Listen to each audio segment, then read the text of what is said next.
Менің сұрағым өнеркәсіп және құрылыс министріне. Құрметті Қанат Бейсенбайұлы, кеше біз фракцияның отырысында да бұл мәселені нақтылаған болатынбыз. Бірақ бәріміз білеміз, 2025 жылы мемлекет басшысының бүкіл ауылды елді мекендердің барлығына 100% сумен қамтамасыз ету мәселесі тұр. Биылғы бюджеттің жобасында бөлінетін қаражатты есепке алатын болсақ, мемлекет басшысының бұл тапсырмасы уақытылы орындалмайтын түрі бар. Біз барлық ауылдардың барлығын есепке алып, 80 миллиардқа жуық қаражатты аманат фракциясының атынан арнайы отырғыздық. Соның өзінде сіздер бұл бюджеттің жобасында тек 15 миллиард қаражатты ғана қолдап отырсыздар. Сондай-ақ кейбір өңірлер тіпті мемлекет басшысының тапсырмасын ысырып қойып, тіпті жобалық сметалық құжаттардың өзін дайындамаған. Бұл яғни тікелей үкіметтің тарапынан бақылаудың әлсіздігі деп мен есептеймін. Неге олар дайындамаған? Неге мемлекет басшысының тікелей 500 азаматтан асатын тұрғындары бар ауылдардың барлығы сусыз қалу керек? Тағы да екінші осы мәселеге қосымша тағы да бір айтатын дүние, суы жеткізілген ауылдардың жоғарғы палатаның есебі бойынша шамамен 13%-ға жуығы қазір қайта жөндеуден өту керек. Яғни оларда су жетіспейді. Солтүстік Қазақстан облысы, Түркістан облысы сияқты жалпы 7 өңірде әлі күнге дейін арбамен су ішіп отқан азаматтар бар, отбасылар. Сол себептен осы жобаны аяқтау жоспарларыңызда бар ма? Егерде бұл жобаны 2025 жылы сіздер шамамен 100 миллиард қаржы бөліп толығымен аяқтамасаңыздар, бұл мәселеде жауапкершілікті кім мойнына алады? Мемлекет басшысының тапсырмасының орындалмауына байланысты. Рахмет. Өнеркәсіп және құрылыс министрі, микрофон қосыңыздар.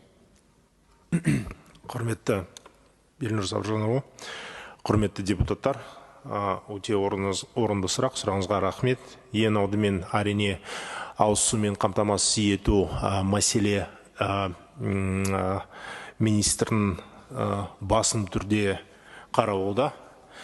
Қазіргі таңда бюджеттің жобасында 79 миллиард теңге көзделген.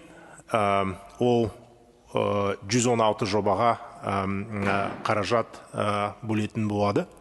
Тағы қосымша депутаттардың қолдауымен 15 миллиард қосылды. Сол осы қаражатты 106 жобаға бөлетін боламыз.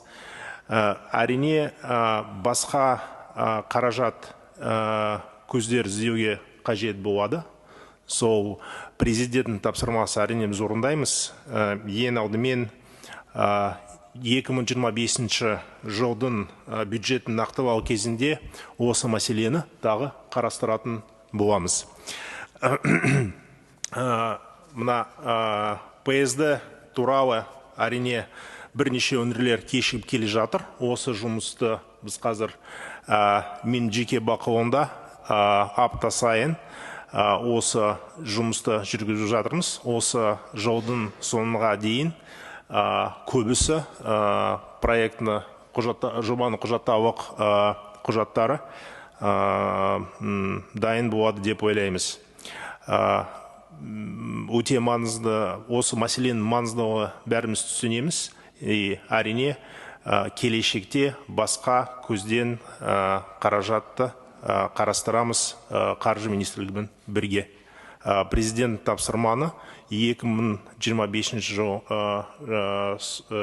жылға соңына дейін әрине аяқтайтын боламыз. Рахмет.